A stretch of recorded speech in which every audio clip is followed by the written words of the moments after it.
텍사스 레인저스가 12년 만에 월드 시리즈에 진출했습니다. 휴스턴과 7차전까지 가는 승부에서 초반부터 득점에 성공하면서 4승 3패로 최고 무대를 밟았습니다. 그런데 이 중요한 7차전 승부에서 홈런 2개, 5타수 4안타, 5타점으로 MVP에 뽑히면서 영웅이 된 타자가 있습니다. 바로 쿠바 출신 아돌리스 가르시아입니다. 가르시아는 타격뿐만 아니라 경기장 안팎에서 강렬한 인상을 남겼는데요. 5차전에서 홈런을 친 뒤 빠져나면서 휴스턴 투수 아브레우에게 보복성 빈볼을 맞기도 했습니다. 이 빈볼로 두 팀의 벤치 클리어링까지 벌어지면서 시즌 막판까지 치열한 신경전이 펼쳐졌습니다.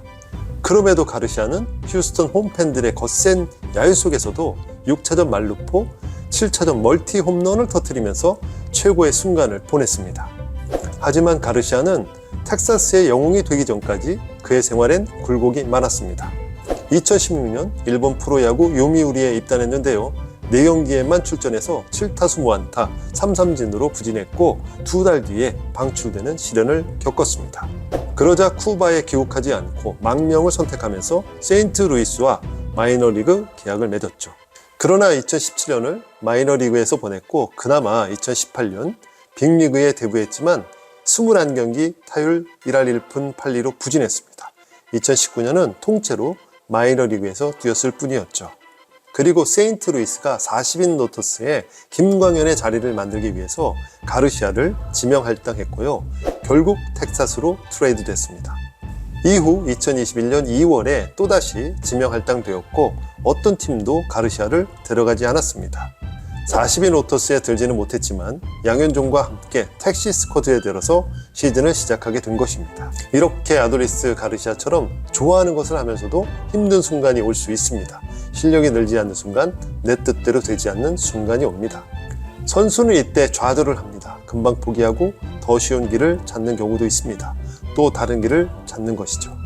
하지만 엔젤라 다우커스는 그에 져서 글이 돼서 성공과 성취를 하는 데는 재능보다 노력의 힘을 강조합니다. 예를 들어서 미국 육군상관학교 웨스트포인트에는 악명 높은 훈련 기간이 있습니다. 입학하자마자 7주간의 고된 훈련이 이어지는데요.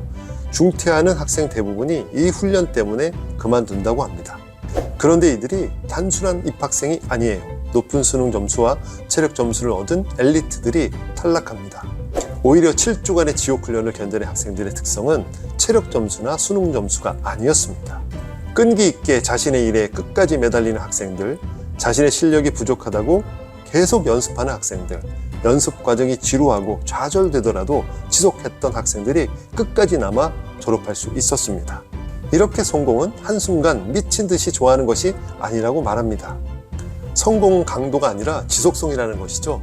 평범한 재능을 가진 사람도 끈기로 노력하면 성공을 이룰 수 있습니다. 좋아하는 것이라도 힘들 때가 있는데 그걸 이겨내는 것이 성공의 열쇠라고 합니다.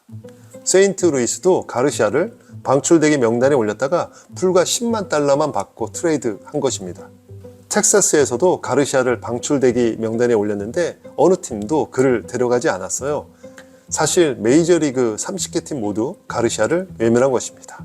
그런데 가르시아는 포기하지 않았습니다. 그리고 이때부터 가르시아는 텍사스에서 인생 역전 스토리를 쓰기 시작했습니다.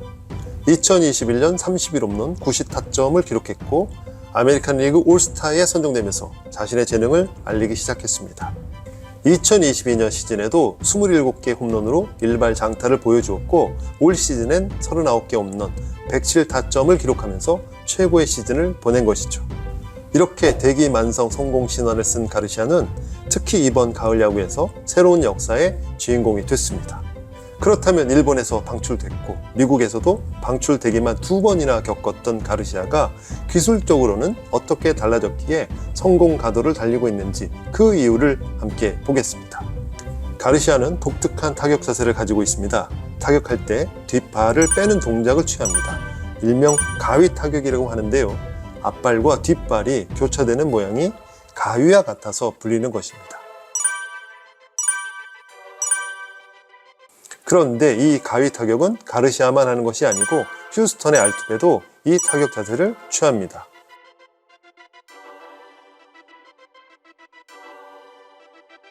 알투베는 미겔 카브레라의 가위 타격을 보고 배웠다고 말하고 있습니다.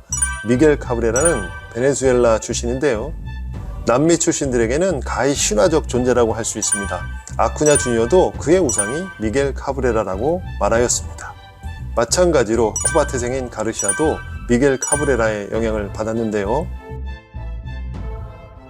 그런데 가르시아의 마이너리그 시절의 타격을 보면 이 가위 타격이 아직은 완성이 안 된 것을 알 수 있습니다. 이게 2017년 가르시아의 타격이고요. 이게 2018년 타격입니다.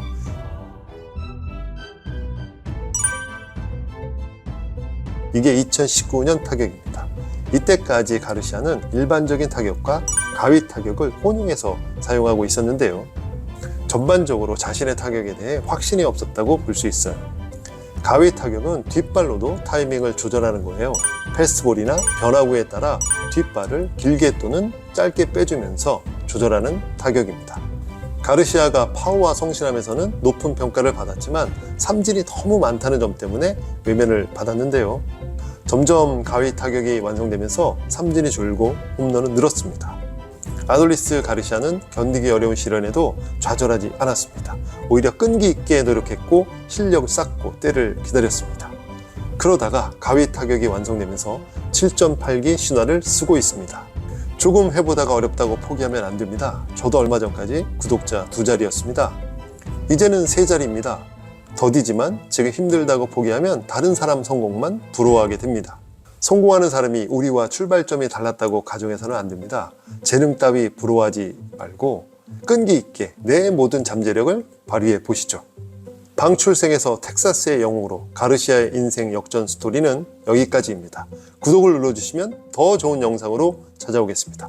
고맙습니다.